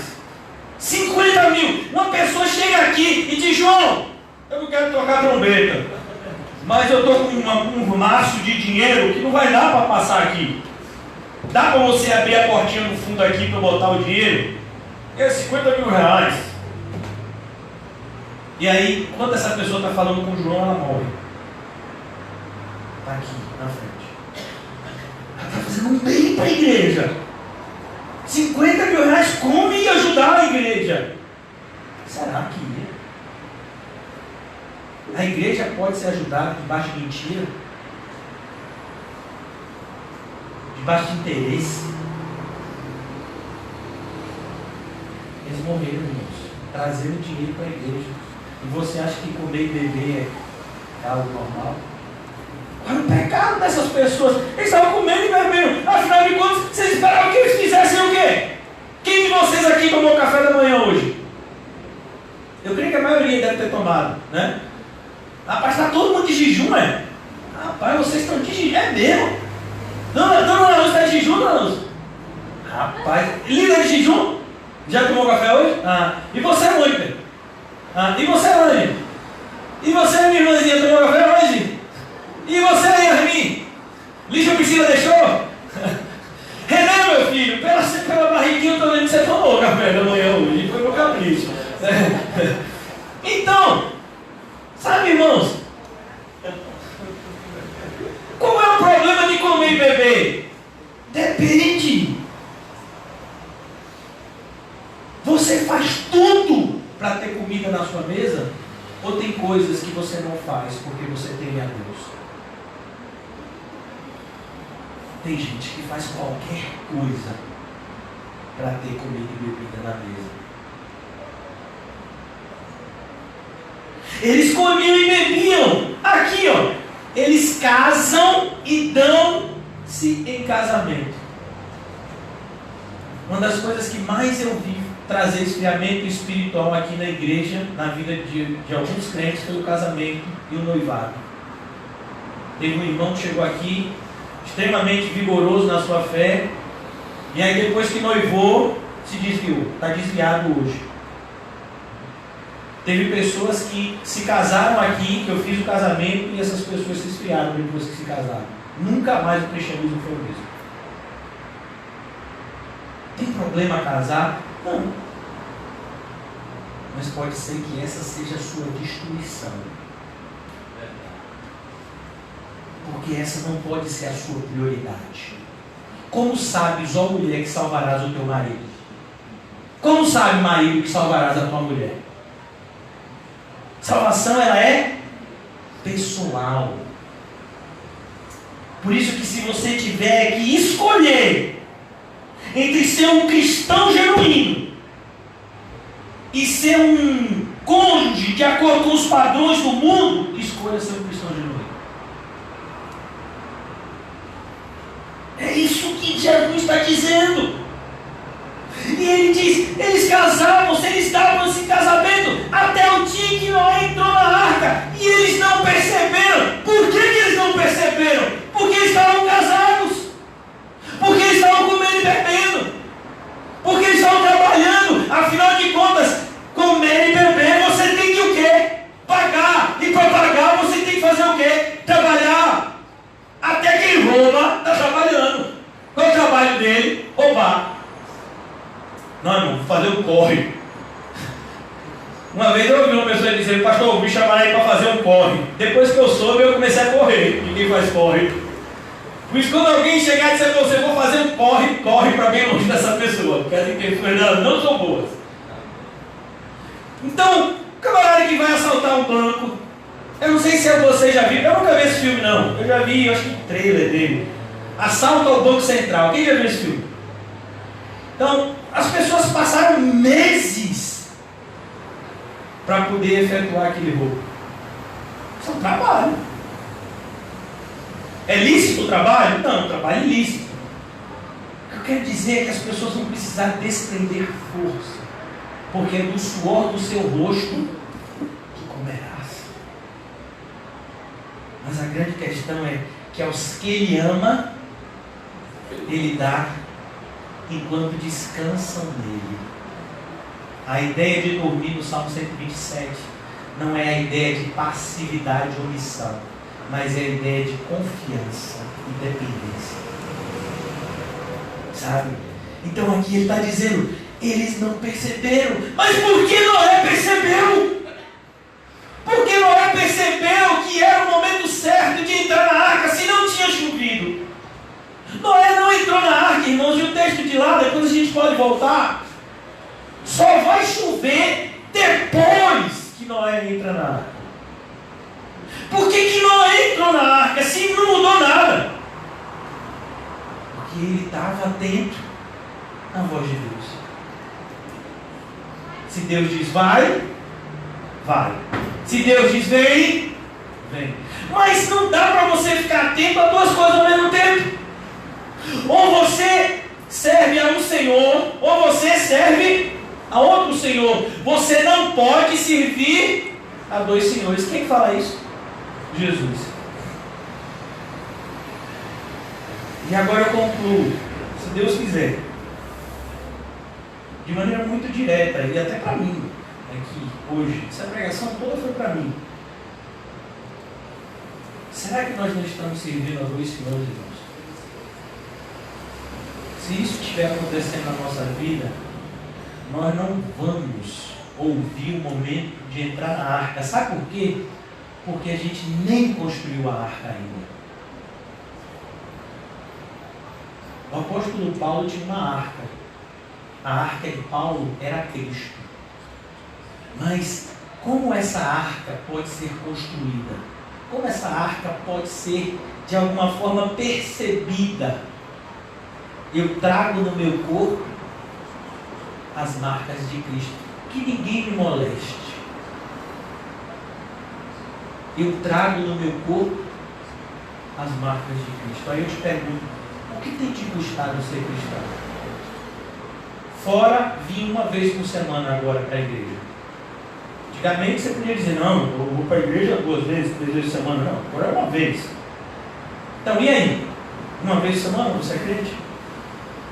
Você veste sua roupa de crente, você coloca máscara de crente, você finge que é crente e depois, quando você recebe seu salário, você não é crente.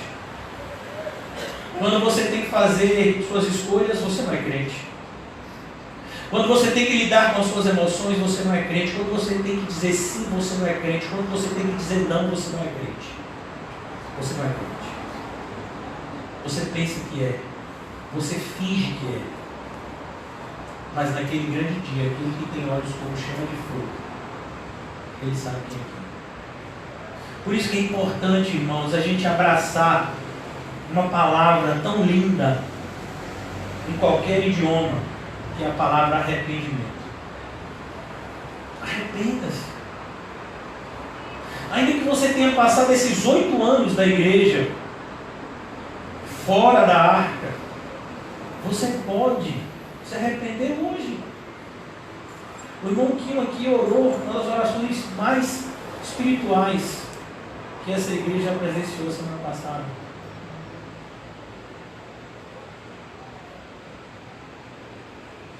Mas eu pergunto, e o que mudou isso na nossa vida? Eu me atrevo a dizer que na maioria de quase todos aqui não mudou nada. A gente passou uma semana sem culto. E essa semana eu já combinei com o José. Eu ainda não vou voltar à pregação normal. Ainda não tive esse direcionamento de Deus.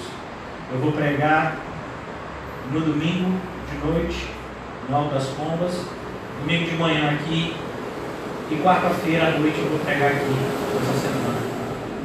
E José vai pregar terça-feira à noite, no Alto das Pombas. Então, essa semana tem terça-noite, quarta-noite e só domingo a gente vai se ver. Por enquanto a gente vai sendo guiado a cada semana.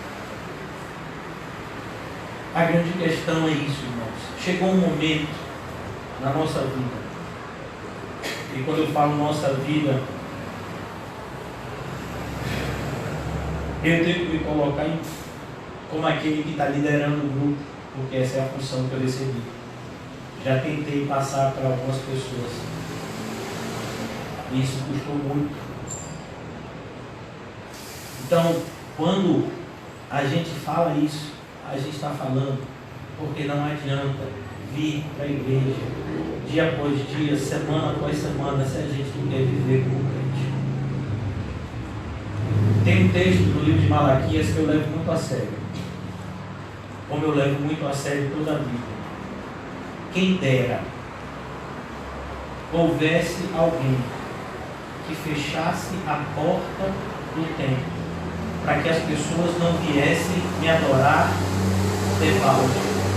Sabe qual é a preocupação de algumas pessoas essa semana? Pastor, o CAC vai continuar? Pastor, e as ofertas? Em momento nenhum a preocupação foi e a espiritualidade. Como é que a gente está, irmãos? Deus está dando uma oportunidade para a gente se arrepender, para a gente medir as nossas vidas, para que não aconteça com a gente o que aconteceu lá em Daniel com Baltazar, Menemene, Tekel, o Facinho. Se você não se medir hoje, Deus medirá você. E saiba que na medição de Deus estamos todos reprovados.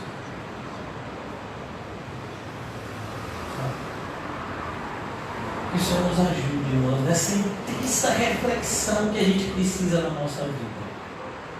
Intensa reflexão. Eu não fui chamado por Deus há 8 anos atrás para me tornar um pastor profissional. Eu não recebi esse chamado. Não recebi esse chamado. Não tenho nenhum tipo de vocação profissional de pastoreio. Eu fui chamado para pregar o Evangelho e apacentar o rebanho do Senhor. E eu, até enquanto a graça de Deus me conduzir, eu vou estar fazendo isso. Eu não vou me sentar e ver as pessoas que eu estou pregando ir para o inferno. Eu não vou fingir que as pessoas estão fazendo não é nada demais. Não, é assim. Eu não quero que as pessoas vão para o inferno. E se for para ir para o inferno, irmãos, como disse Spurgeon, eles vão ter que brigar comigo. Porque eu vou falar a verdade. Incomode a quem incomodar. Porque esse é a única forma da gente ir para o céu. Eu quero te dizer, irmãos, que enquanto Jesus não for o mais importante na sua vida, você nunca estará adorando a Ele da maneira correta. Por isso não adianta a gente não ter coisa. Não adianta. Sim, você vai trazer uma oferta aqui. Foi o seu melhor? Se não for o seu melhor, eu vou te dar uma oportunidade. Pode pegar de volta. Peça para o irmão João, esse violão é meu, eu quero levar de volta. Leve. Porque se não for o seu melhor, você trouxe por quê? Quem foi que lhe obrigou? Quem foi que lhe pediu dinheiro aqui? Agora, se não é o seu melhor, você está trazendo por quê? Se você não gosta do pastor que prega nessa igreja, você está fazendo o que aqui? O que você está fazendo aqui? Eu poderia apontar para algumas irmãs aqui. Poderia inclusive dizer o nome delas aqui. Mas não vou fazer isso, em respeito. Mas está fazendo o que aqui, se não gosta do pastor? Está vindo aqui como espião? Não precisa me espionar, pode vir pela internet e falar mal de mim por trás. Não tem problema. Agora, se é para vir para cá, tem que ser para ser crente. E tem que ser para ser crente de verdade. Porque aqui, a gente não está preocupado com quantidade. Se tirar as pessoas do CAC aqui, os irmãos do CAC, acho que não fica 30 pessoas. Você acha que essa é a realidade de uma igreja de 8 anos? De 8 anos? Qual é a igreja de 8 anos que você conhece? Que não tem 30 membros? Por que você acha que a gente tem essa realidade aqui? Então, irmãos, se não for para ser crente, não venha mais. Você não gosta de mim, está fazendo o que aqui? Nem trata o pastor com respeito. Está fazendo o que aqui? Sabe? Se não quer negar tudo, se não está disposto a renunciar, se não está disposto a carregar a sua cruz, essa não é a igreja certa para você. Pastor, o senhor está mandando gente embora? Não, eu estou fazendo o que Jesus me ensinou. Vocês têm certeza que esse é o caminho que vocês querem? Porque os sermões bíblicos que vocês têm ouvido semana após semana, eles não estão, se eles não estão purificando vocês, eles estão condenando vocês mais ainda. Porque a quem mais é dado, mais é cobrado. Se você não quer nada com Cristo, então procure uma igreja que também não quer nada com Cristo e espere o dia de ir para o inferno. Mas não fique atrapalhando aqueles que querem obedecer e buscar Jesus. Porque aqueles que estão fazendo isso terão penas ainda mais severas. Então, pastor, uma igreja de 30 vai passar para 10, não vai passar para 5. Nunca foi um, pelo menos para mim. Se eu quiser ganhar dinheiro, eu posso ir para outro lugar. Durante essa semana eu pensei em várias coisas. Eu ouvi de novo. Mas como é que pode? Tem gente que está estudando há anos para conseguir uma carteira da OAB. Algumas pessoas, inclusive, da própria igreja. Você sabia disso? Disseram que a minha carteira da OAB estava cassada. Por isso que eu era pastor. O número da minha OAB é 24086. Você pode ver se está cassado lá ou se está ativo. Empresa, tive 3 empresas. Posso faltar qualquer uma delas. Empresa de alimento, empresa de entretenimento. Fui convidado para trabalhar em várias áreas. Mas Deus não me chamou para isso. Enquanto eu estiver aqui, irmãos, eu vou falar a verdade. Doa e que doa. Sabe? Foi uma das convicções mais firmes que essa semana produziram no meu coração. Eu vou falar a verdade. Se está incomodado, procure outro lugar. Procure outra igreja. Segundo lugar, dessas convicções, o CAC não é uma instituição de caridade. Então, meu querido irmão Edson, se você não quiser ficar firme no Senhor, procure outro lugar. E isso vale para todos vocês. Ou fica firme com Cristo, centro de recuperação dentro do CAC. Nós vamos buscar a Cristo. Eu não sei o que vocês fizeram durante esses 7 dias, mas eu sei o que foi que eu fiz. Eu li a Bíblia, eu orei, eu busquei a Deus de manhã, de tarde, de madrugada. Eu pensei em abandonar o Evangelho todos os dias. Eu fui tentado por inimigos internos e externos. Eu fui ameaçado por pessoas, inclusive da minha própria família. Eu passei por coisas que eu jamais pensei que ia passar nesses últimos 7 dias. E eu estou aqui. E se essas coisas não me fizeram me apartar de Deus, não vai ser uma cara fechada que vai me fazer apartar. Então, eu quero que vocês saibam que vocês estão diante de uma pessoa que ouve a voz de Deus e que vai falar o que Deus mandar ele falar. E se vocês não estiverem satisfeitos com isso, vocês estão convidados a não mais frequentarem esse lugar. Então, eu esperava que eu nunca chegasse a esse dia. Ter que falar de maneira tão sincera algo que de todas as formas está subentendido para quem busca o Evangelho. Irmãos, eu quero que você entenda, nós somos um grupo de santos. Nós somos aqueles que foram santificados e que foram chamados a uma vida santa. E se nós não formos essa luz que deveríamos ser, nós seremos trevas ainda piores do que as que estão no mundo. É isso que a Bíblia ensina. É isso que eu tenho medo. Daquela casa adornada e vazia, que sai um demônio e que depois volta com mais 7. Eu não vou ficar assistindo isso sentado. Então, mais uma vez, vocês têm uma semana para pensar se efetivamente vocês querem continuar congregando nesse lugar. Se vocês, mais uma vez, não concordam com a pregação, se vocês não gostam, não respeitam o pastor dessa igreja que sou eu, se vocês não amam os seus irmãos que estão sentados nas cadeiras junto com vocês, se você não tem o propósito de se dedicar à manutenção desse lugar, procure um outro lugar para você estar. Procure um outro lugar. Porque a arca precisa ser construída. E ela vai ser construída pela família de Deus. Aqueles que ouvem e obedecem à voz do Pai que está no céu. Os escarnecedores sempre estarão ao redor, mas eles não estarão no nosso grupo. Nosso grupo devem ser aqueles que ouvem e obedecem à voz do Pai que está no céu. Ó Deus, nós queremos mais uma vez te pedir perdão, como foi dito pelo irmão João, Senhor, no começo, a começar de mim, Senhor, nos ajuda a vivermos de maneira